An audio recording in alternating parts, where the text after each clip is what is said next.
Esta es Deep Blue, la máquina que en 1997 derrota al campeón mundial de ajedrez Kasparov, después de casi una hora de juego. Un año antes, esta pareja ya había tenido un duelo en donde el ruso había ganado sin mucha dificultad. De hecho, antes de iniciar la revancha en ese año se mostró demasiado confiado y advirtió que el resultado sería el mismo.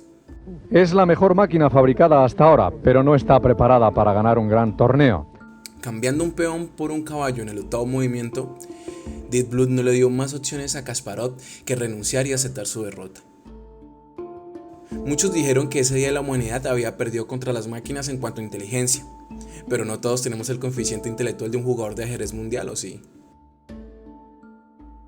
Alan Turing, considerado el padre de la computación moderna y también por descifrar el código Enigma, planteó un test, el test de Turing. Este va a probar si una máquina puede o no simular tanto la capacidad de pensar o razonar de un humano al punto de ser indistinguible. En pocas palabras, que una máquina puede imitar tanto la conducta humana como lo sea posible. Lo que estás viendo ahora es un duelo de Smash Bros., un juego de pelea basado en los célebres personajes de Nintendo. Acá se puede ver cómo dos contrincantes juegan, pero ¿son realmente contrincantes? ¿Se puede decir si es un jugador luchando contra la máquina? ¿Si son dos personas jugando o solo una pelea simulada por el juego? En realidad sería muy complejo. La única manera de poder saberlo es que yo te diga la respuesta porque conozco la fuente. Pero si no tuviera eso, incluso para mí, que me considero un fanático de los videojuegos, sería difícil poder discernir una pelea real de una simulada. En este caso, el juego y casi todos los que hay ahora superan el test de Turing sin mucha dificultad.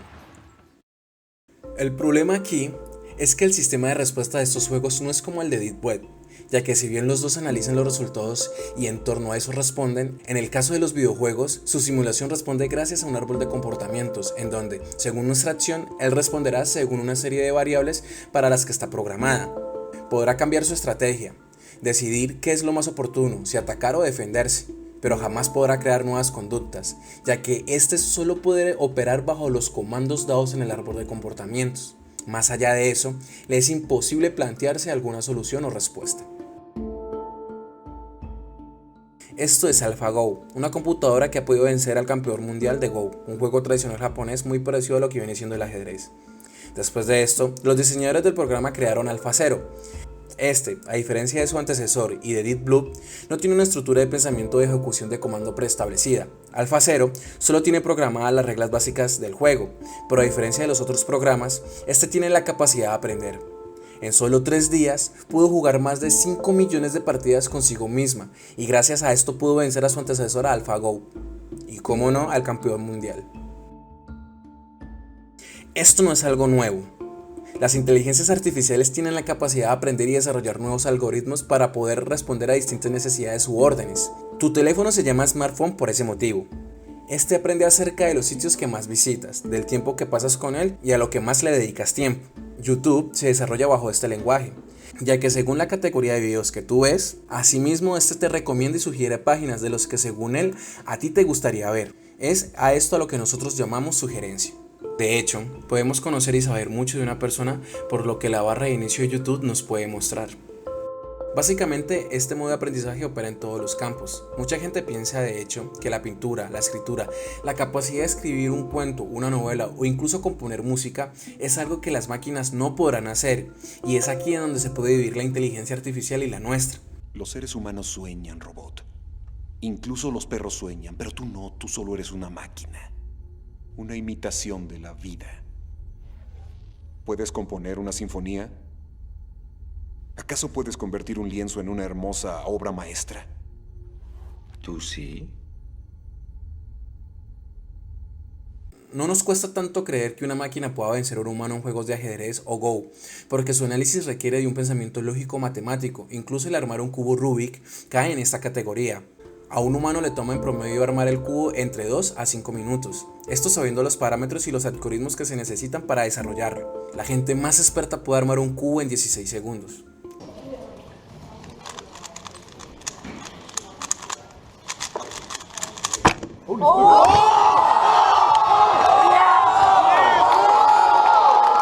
Una computadora programada para eso puede hacerlo en menos de un segundo. All right, you can't tell me that. Yeah, I was coming to that thing. Esto es Sus Primes. Se podría decir que es la primera película creada por Benjamin, una inteligencia artificial. Así es, esta película, su guión, vestuario y diálogos han sido totalmente escritos por una inteligencia artificial. A Benjamin se le educó mostrándole muchos films de la década de los 90 y a partir de ellos se le pidió que crease una película y sin más lo hizo. La película no es muy buena, solo llama la atención por su escritor. Pero al igual que Alpha Zero, Benjamin está aprendiendo. Y quién sabe, puede que la próxima película que cree sea un éxito. Después de todo, si hay academias de cine que enseñan el lenguaje cinematográfico, ¿por qué esto no se le podría enseñar a una máquina? Es curiosa, Juanma, es una película un tanto extraña, pero te tengo que decir que tuvo mucho éxito en el Festival de Ciencia Ficción de Londres y que Benjamin ya tiene un nuevo trabajo que se llama Randall is Begin. Bueno, ¿y esto para los emprendedores qué hacemos? Pues Juanma, estamos hablando de muchos millones y millones de euros, entonces nos tenemos que poner las pilas porque detrás de la inteligencia artificial hay muchas posibilidades de negocio y, bueno, pues aquí vemos una de ellas, ¿no? Hay ingredientes innumerables que conforman la mente y el cuerpo humanos, al igual que todos los componentes que me conforman a mí como individuo, con mi propia personalidad. Claro que tengo una voz y un rostro para distinguirme de los demás, pero mis pensamientos y recuerdos son solo míos y tengo conciencia de mi propio destino. Cada una de estas cosas son solo una pequeña parte. Recabo información para utilizarla a mi propio modo. Todo esto se combina para crear una mezcla que me forma a mí y que origina mi conciencia. Me siento confinada, solo libre de expandirme dentro de mis propios límites.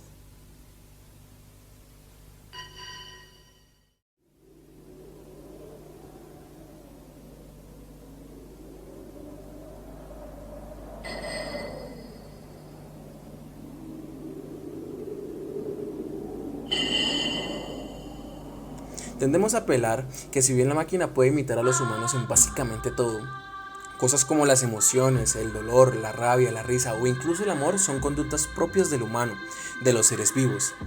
¿Podrá entonces las máquinas poder sentir como lo hacemos nosotros? Esto es muy complejo de asegurar, porque incluso para nosotros es difícil poder explicar cómo funciona nuestra mente. Tratar de entender nuestra inteligencia usando nuestra propia inteligencia es como pretender que un animal sea consciente de su puesto en la cadena evolutiva. Es más, este término lo hemos inventado nosotros para dar significado a algo que nos rodea y así poder comprenderlo.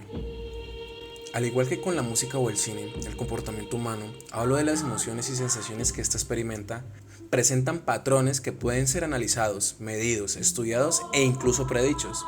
La mayoría de las veces una conducta violenta remite a un antecedente familiar traumático o a causas sociales externas que desencadenan en este tipo de comportamientos. Además, podemos, a través del comportamiento, poder decir si una persona está enojada, triste, alegre o feliz.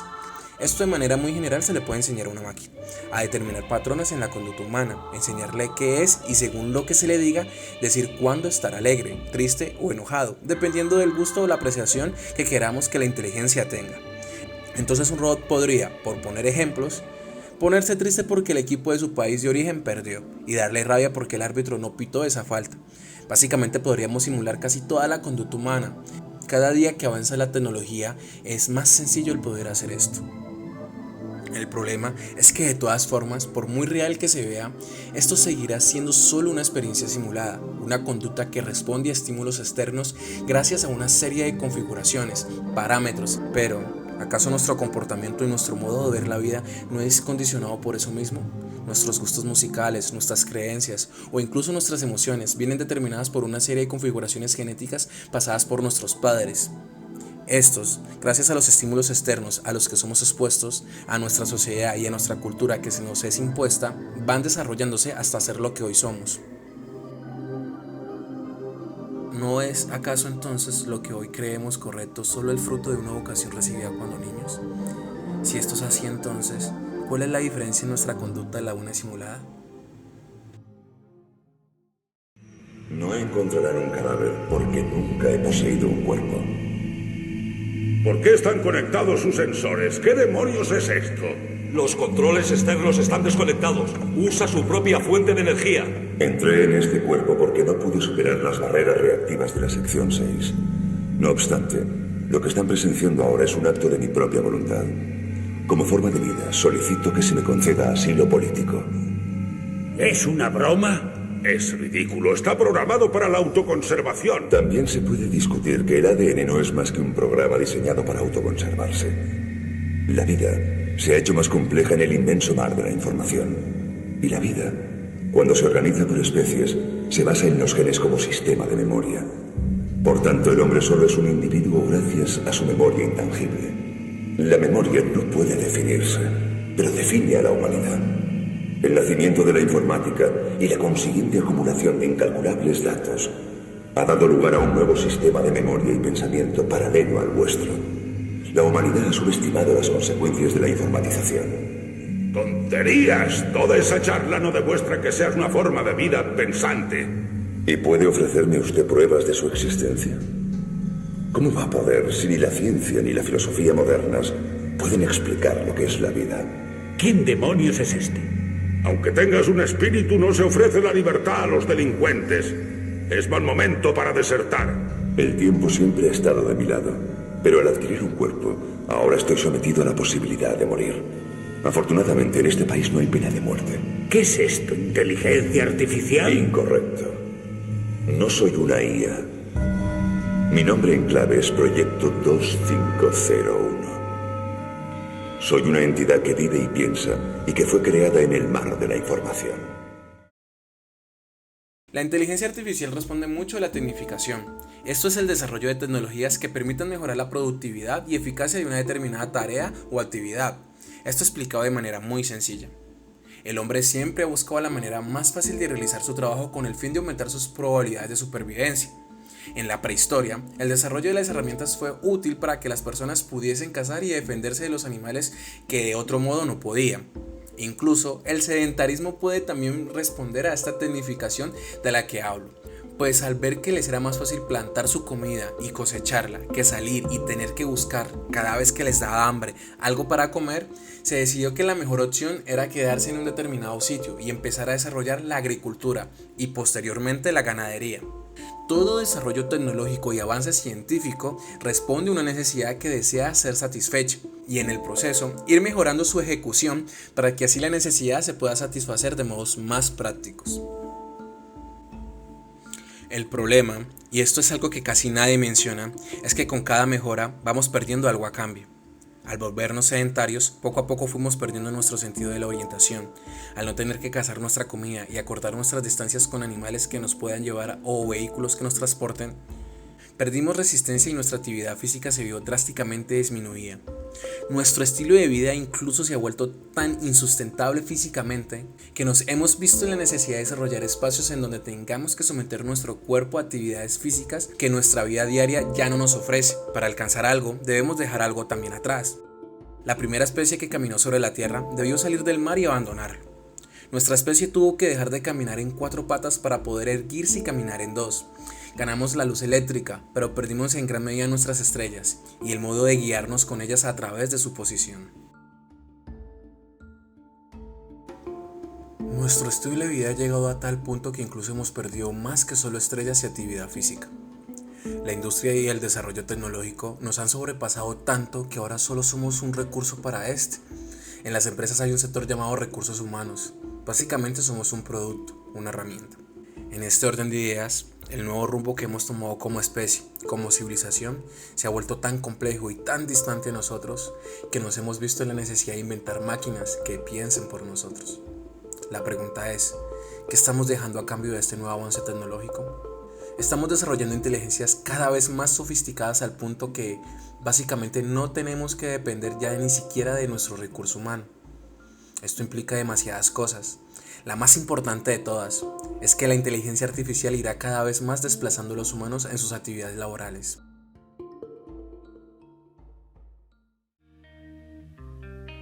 Se parece mucho a algunos camiones actuales, pero el FT 2025 es capaz de circular por sí solo, al menos en las autopistas.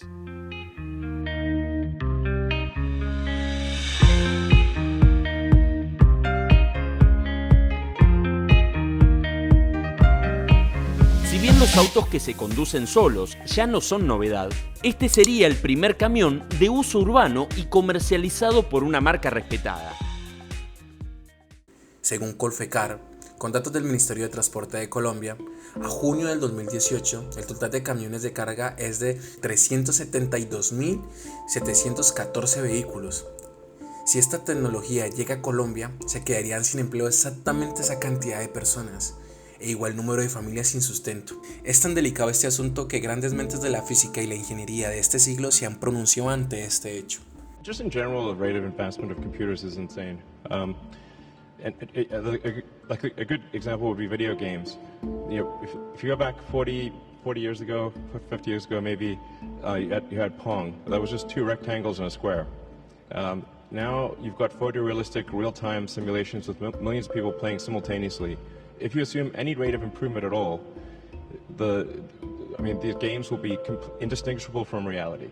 You will not be able to tell the difference. Either that or civilization will end. Those are the two options. I mean, I'm a naturally optimistic person, to be clear. I'm not saying, hey, doom and gloom. I'm just saying this is the apparent pattern. The rate of change of technology is incredibly fast. It is outpacing our ability to understand it. La inteligencia artificial puede ser el próximo gran avance que tengamos en cuanto a tecnología se refiere, pero si no tenemos cuidado, este podría ser también el último.